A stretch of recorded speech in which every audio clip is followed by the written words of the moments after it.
What's going on YouTube? It's your boy Jeremy Wormy. I'm coming at you with another video. And on this channel, a lot of the times we talk about, corporate media, access media, so on and so forth. Whether it's Hollywood, whether it's gaming, so on and so forth. We get to talk a lot about these people, and we usually call out their criticisms as either being disingenuous, how their takes are always awful. They do a lot of stuff just for access and for clout, and most of the time they're just woke grifters that are gonna say whatever the heck they have to say because of the corporate overlords. Well, the perfect encapsulation of this, outside of groups like Kotaku, is actually kind of funny. Kind of Funny Games is an organization that basically is leftist wokeisms at its finest, led by Greg Miller, one of the wokest, most disingenuous twat nuggets I have ever seen on the face of the planet, that at one point in time I actually did idolize myself, considering he does have a very moving story, his fight against cancer and, him rising above it. I can actually come out here and say, I think your story's great. I think what you built was fantastic. You had your time in this space. You did all your work. I believe he worked at IGN. I could be getting that wrong, but follow me here. But you're no longer that. You're now just a shill. All of Kind of Funny is just a major shill source for every access media news site out there. It makes IGN blush with how much they suck the corporate knob. Heck, Kotaku is basically at the same level of Kind of Funny and Kind of Funny Games for how much they virtue signal and go out there and slobber that woke DEI dong.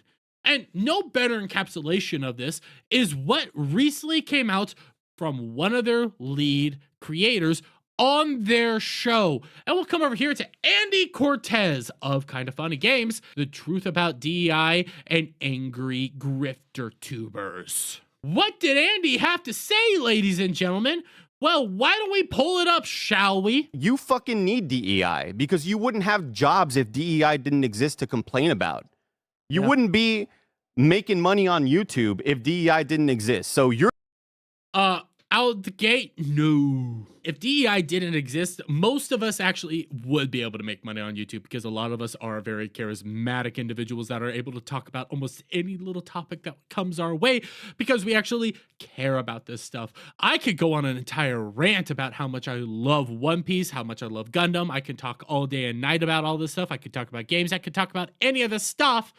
But you guys just always have to get in our way with DEI nonsense. But I just had to already come out the gate and disprove that fact. It's not like on my channel I have an entire playlist of G Gundam reviews that I actually did. And I'm willing to do even more of them if time persists. But I mean, you guys are just all over the place infecting every ounces of our fandom. So we have to talk about you a whole lot. But let's continue with how he is so disingenuous in all this. You're really the ones that need it. Unless your game has only white dudes, if you have a woman, she better be fucking hot. Yeah.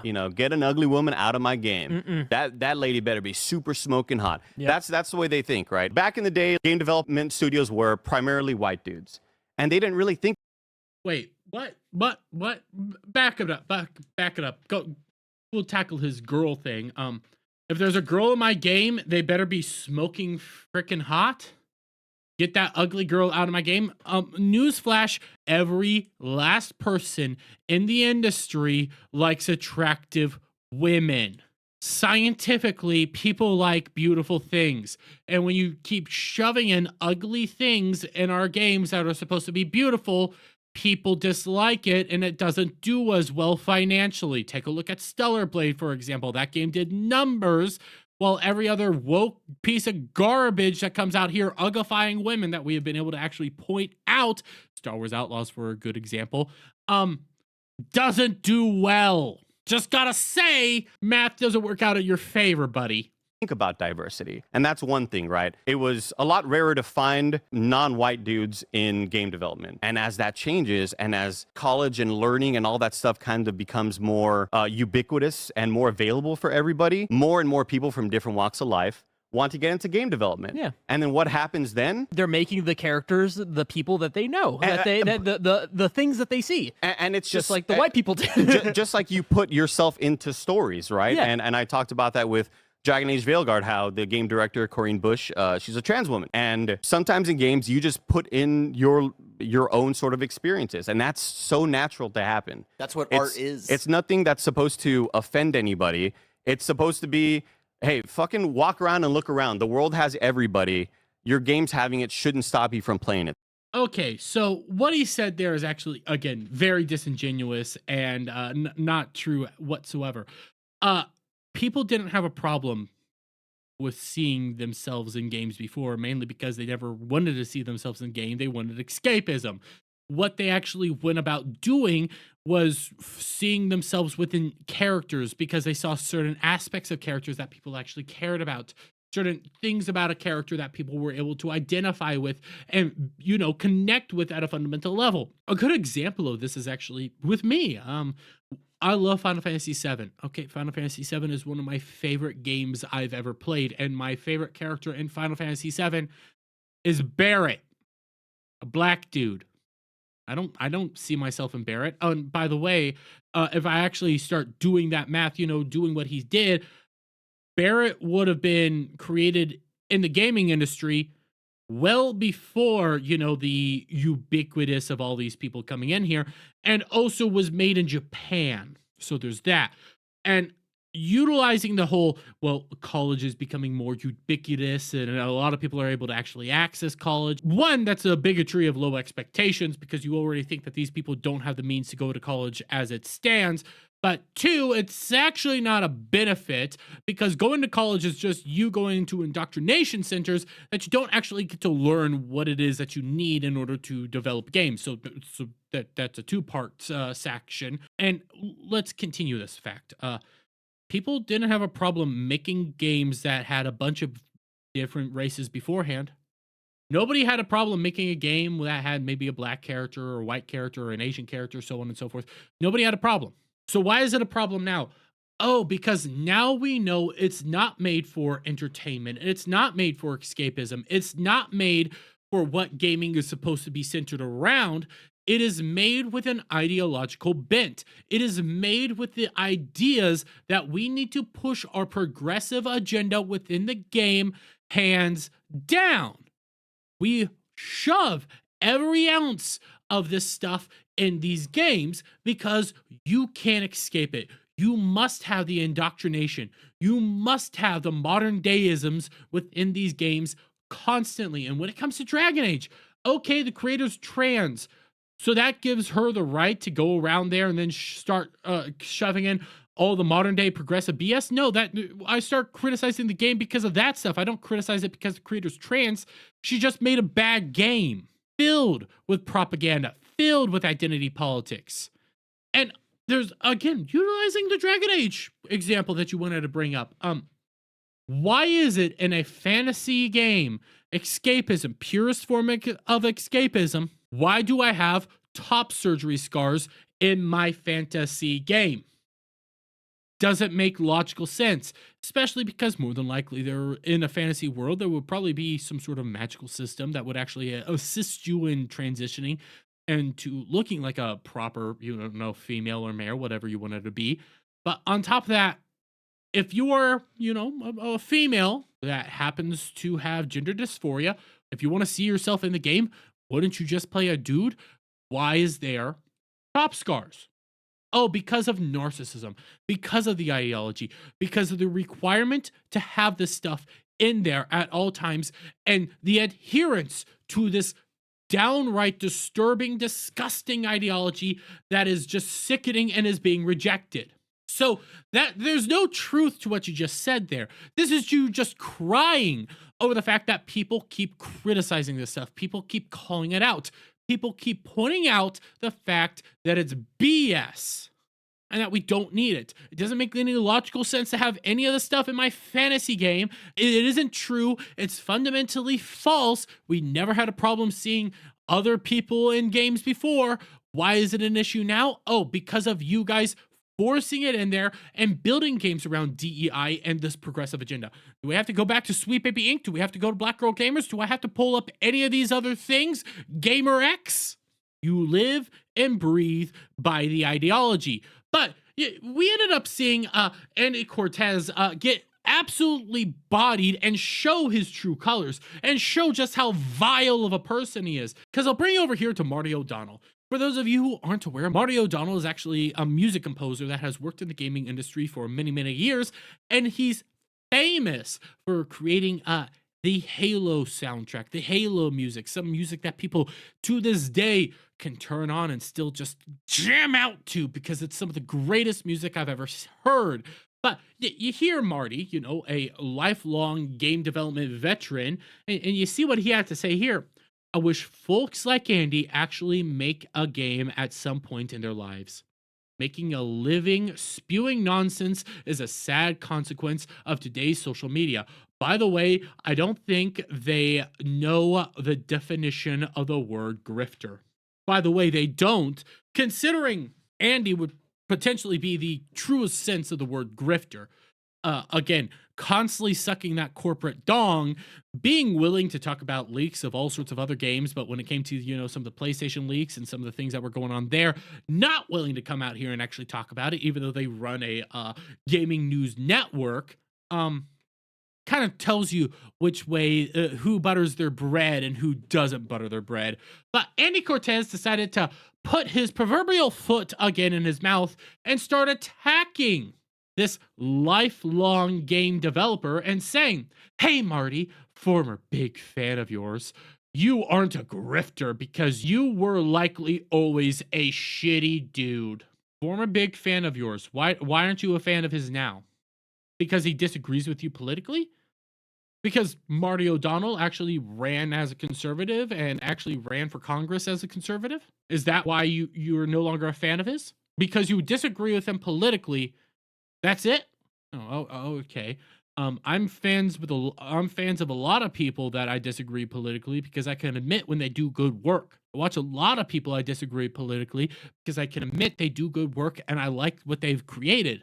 So your ideological bent has already shown itself right here, going so far as completely throwing away a man who has created one of the greatest soundtracks of all time because of his politics. But okay, I'm talking about people who weren't making a career in game media, simply talking about games, so they decided to dive deep into making content for insecure, racist, homophobic, transphobic people in order to make money. I had 3 years in game development, by the way.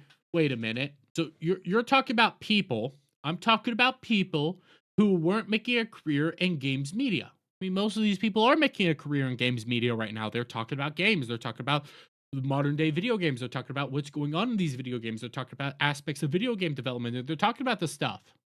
Oh, they're not talking about it in the way that you like it. They're not talking about it in the way that your politics and your ideology dictate that you talk about it. So that means they're a grifter. They believe what they're saying, but because they're not doing it according to your methods, they're bad people and they must be grifters and they're disingenuous, blah, blah, blah, blah. And it doesn't matter what you have to say because you're the woke Puritan that gets all the access, that has all the connections, that sucks that corporate knob, that you're the good person. Yeah, that's not how it works. They're in games media and they're more honest and have more credibility than you. Again, Andy, who works for Kind of Funny, that again, when it came to the PlayStation leaks and what was going on with Insomniac, your company refused to talk about those leaks. But when it came to the Rocksteady leaks and what was going on with Rocksteady, you gleefully came out here and talked about those leaks. Disingenuous grifter. But he continues. Marty, nice work, Andy. Start off by calling me a shitty dude. Here's an offer. Let's meet face to face, and you can say that to me directly. I believe social media has not been good for your soul. If you actually made a game and I wasn't aware, I apologize. That's a nice thing to say. And also asking to come face to face, because here's the fun reality of a lot of these people and people like Andy Cortez. They're never willing to come face to face with you. They're never willing to talk to you face to face. They're never willing to discuss stuff in person because they're scared. They're spineless. And you can see it right away with how Andy responds. Trumpers resorting to violence. Where did he say he's resorting to violence? Where is he threatening you in any of this? He says, nice work, Andy. Start off by calling me a shitty dude. Here's an offer. Let's meet face to face, and you can say that to me directly. Where's his violence? Where's anything violent coming from here? It's not. But you're perceiving that because he said, hey, let's meet up face to face. Let's talk this out. You know, he's actually being very nice to you. And he's pointing out how you're being kind of a douchebag. And he's even being deferential to you by apologizing if you actually worked on a game and made a game that he was unaware of. But you go immediately saying he's resorting to violence because he wants to be face to face. Because you're scared little child, Andy. You're a petulant grifter. Because you know damn well that if you two were sitting right across from each other face to face, you wouldn't act this way. And more than likely, Marty would be very kind and cordial to you because he's being very kind and cordial to you right now on social media. But you have to say he's resorting to violence. I'd call you shitty to your face and you'd punch me or some shit, but that wouldn't make you less shitty. You're assuming he would. He's not saying he would. You're assuming you would. And I highly doubt you would ever say it to his face because the moment you two go to a con and you see Marty, you're going to probably run away and screaming, tail tucked between your legs because you're too scared to actually face him face to face. That's how a lot of these people act. They talk big online, but in real life, they're going to run to those bathrooms, hide in a stall, tucked up and go like, I can't believe he's actually here. Because they're cowards. They're petulant children. They can't leave their safe space or their echo chambers and actually understand what people are really talking about. They always have to do disingenuous argument after disingenuous argument because they're nothing but grifters. These are the true grifters, my friends. Diversity shouldn't be offensive or something to whine about. Well, we're talking about true diversity. What you like is forced diversity, forcing the stuff in there. Identity politics, praising somebody solely because of what they have between their legs, who they sleep with, what their color of the skin is, where we like characters. We like true diversity. We like true diversity of thought. We like this stuff, you know. Nobody has a problem with that. We have a problem with you tokenizing all these people and just propping them up because of some superficial thing. All it is some random dev saying, I'm gonna make this NPC a gay black dude because it reminds me of a friend of mine. Wait, what? All it is I'm gonna make this NPC a gay black dude because it reminds me of a friend of mine. Why is he gay?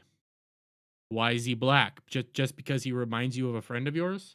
Then why is he gay? Like what purpose does it have that he's gay? What purpose to the story does he have that he's gay?